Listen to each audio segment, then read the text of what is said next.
basura. Oh, paano kami makakadaan yan? Lagi na yan ganyan.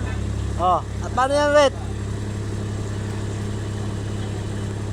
Ba't tinambakan? Tinutog ko na lang yan. Paano tayo makakadaan yan?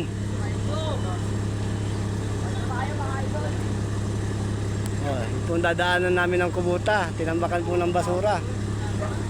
Paano kami makakadaan yan? Dito po yan sa ano,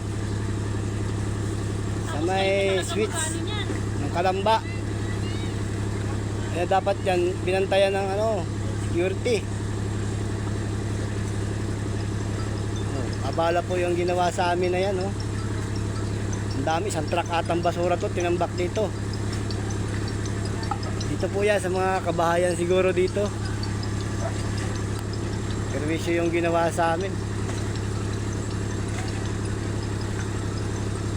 Kami pa taga-alis ng basura nila. Tinambak sa rilis, ang dami po, oh. Oh, tingnan nyo. Ang tawag dito, pangangamote. Pangangamote yung ginawa sa amin, oh. Oh, ikalat nyo rin. Hinarang dyan sa daanan, eh. Alam, may dadaan na train, eh. Walang ano yan eh. Matao dito ah. Hindi naman tama yung ginagawa nila, eh. Kalat ko rin dyan sa ano nila, kabilaan. Oh, nagagalit po ang aming kasamang security. Servisyo po yung ginawa sa amin, tinambakan ng basura. Walang pakialam eh. Mga ano. Nagretira na nga sila sa rilis, tinambakan pa ng basura. Aray ko. Ayan. Hindi pa namin nilinis, hindi kami makakadaan. Dito lang po yan sa Kalamba.